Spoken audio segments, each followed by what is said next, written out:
Bullies attack quiet girl, she snaps and shows them true power. A story by Heartfelt Tales. The sound of tearing fabric echoed through the crowded hallway like a gunshot, silencing every conversation, every laugh, every whisper. Maya Chin stood frozen in the center of Jefferson High's main corridor, her textbook scattered across the polished floor, her favorite lavender blouse hanging in shreds from her shoulders. The three boys who had cornered her, Tyler, Jake, and Marcus, stood there laughing, their phones already recording what they thought would be another viral humiliation video. Maya had always been the invisible girl. For 3 years at Jefferson High, she had perfected the art of blending into shadows, of walking close to walls, of never making eye contact that might invite trouble. She was the girl who ate lunch alone in the library, who sat in the back corner of every classroom, who spoke only when teachers called on her directly. Her classmates knew her as the quiet Asian girl who got straight A's and never caused problems. What they didn't know was that every day was a battle just to survive. The bullying had started small, as it always does. Whispered comments about her second-hand clothes, accidental shoulder bumps in the hallway, stolen homework that she was too afraid to report. Maya had learned to absorb it all in silence, believing that if she just kept her head down, if she just stayed invisible enough, they would eventually lose interest and move on to someone else. But Tyler Morrison had other plans. The 17-year-old quarterback had been held back twice and used his size and popularity to terrorize anyone he deemed beneath him. For reasons Maya never understood, he had fixated on her with a particular cruelty that seemed to grow stronger with each passing week. Maybe it was because she never fought back. Maybe it was because her silence made her an easy target. Or maybe, as she suspected, it was because his grades were slipping and he resented her academic success. The 3 challenges Maya faced seemed insurmountable. First, the administration's willful blindness. Despite her mother's repeated calls and emails, Principal Henderson always seemed to have an excuse for why Tyler's behavior was just boys being boys, or teenage roughhousing.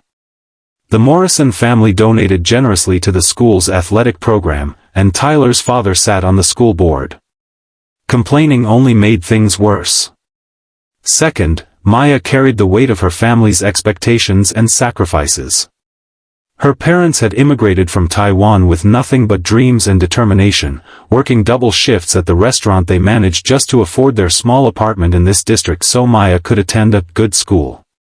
They didn't understand American teenage dynamics, and Maya couldn't bear to add to their burdens by admitting that their sacrifices were being wasted on a place where she was miserable.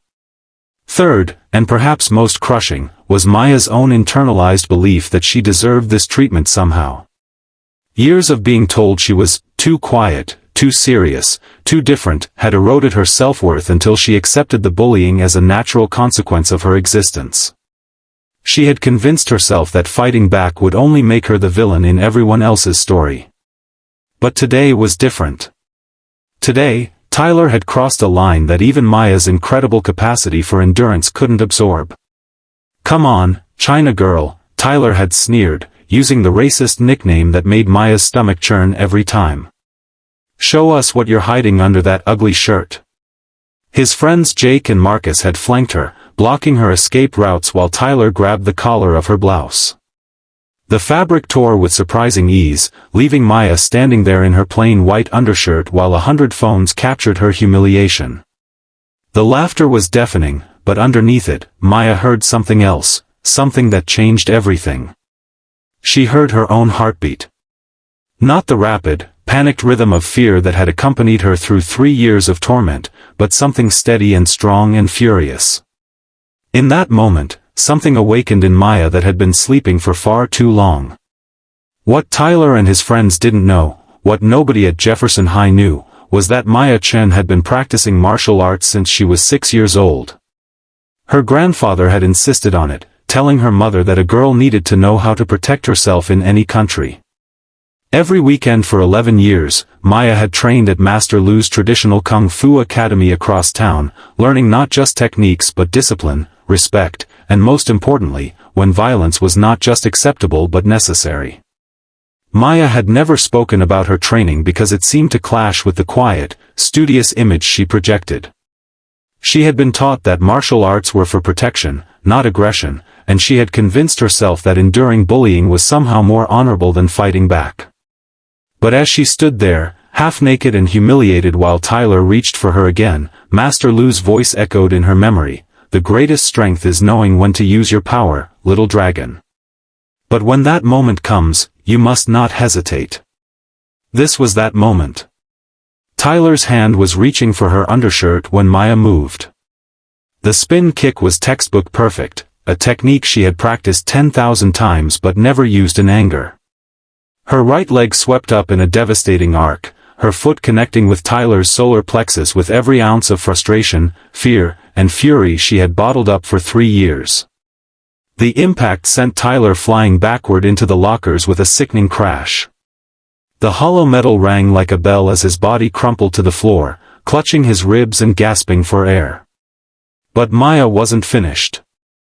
Jake, the first to recover from his shock, lunged at her with his fists raised. Maya sidestepped with fluid grace, grabbed his wrist, and used his own momentum to send him tumbling over her hip in a perfect hip throw. He hit the ground hard, his shoulder making an audible pop as it dislocated.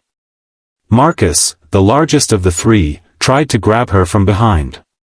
Maya dropped low, swept his legs, and as he fell, she caught him with an elbow strike to his midsection that left him writhing on the floor next to his friends. The entire confrontation lasted less than 30 seconds. The hallway fell into stunned silence as students stared at the quiet girl who had just single-handedly dismantled 3 of the school's most feared bullies. Maya stood over them, breathing hard but steady, her torn shirt hanging from her shoulders like a battle flag. "Don't," she said quietly as Tyler struggled to sit up, "ever touch me again." The aftermath was swift and dramatic. All 3 boys were taken to the hospital, Tyler with bruised ribs and a concussion, Jake with a dislocated shoulder, and Marcus with a bruised diaphragm that left him struggling to breathe. The cell phone videos that were meant to capture Maya's humiliation instead became viral sensations showing her incredible defensive skills. For the first time in 3 years, Principal Henderson couldn't ignore what had happened.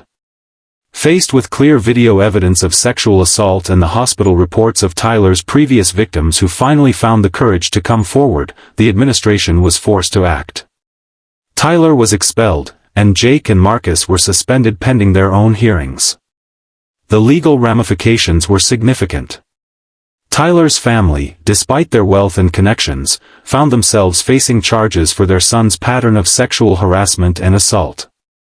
The videos provided undeniable evidence that Maya had acted in self-defense, and the district attorney's office made it clear that they would prosecute the bullies to the full extent of the law. But the most profound changes were in Maya herself.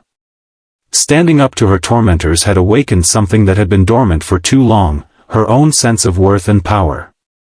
She began speaking up in class, joining the debate team, and even started a self-defense club for other students who had been bullied. Her parents, initially horrified by the violent confrontation, came to understand that their daughter had not started a fight but had finally finished one that had been going on for years.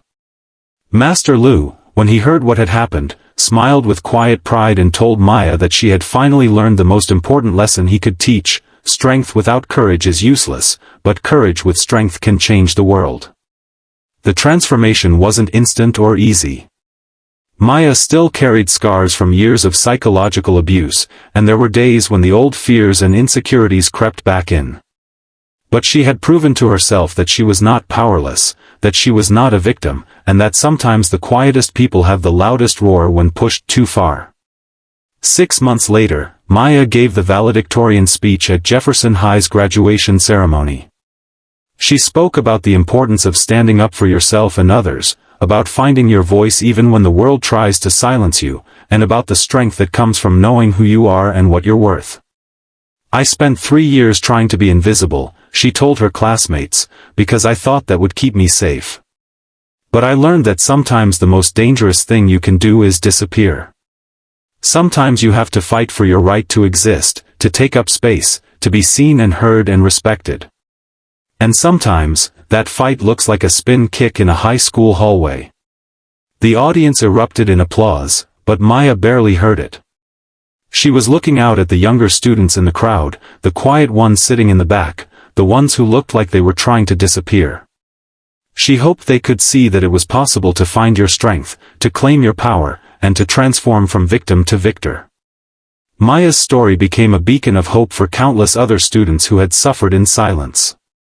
Her self-defense club grew into a nationwide movement, with chapters in schools across the country teaching both physical techniques and psychological empowerment.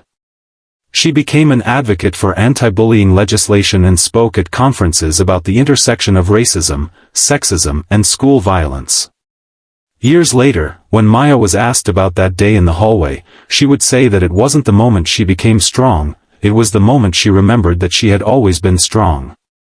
The quiet girl hadn't transformed into someone new, she had simply stopped hiding who she had always been.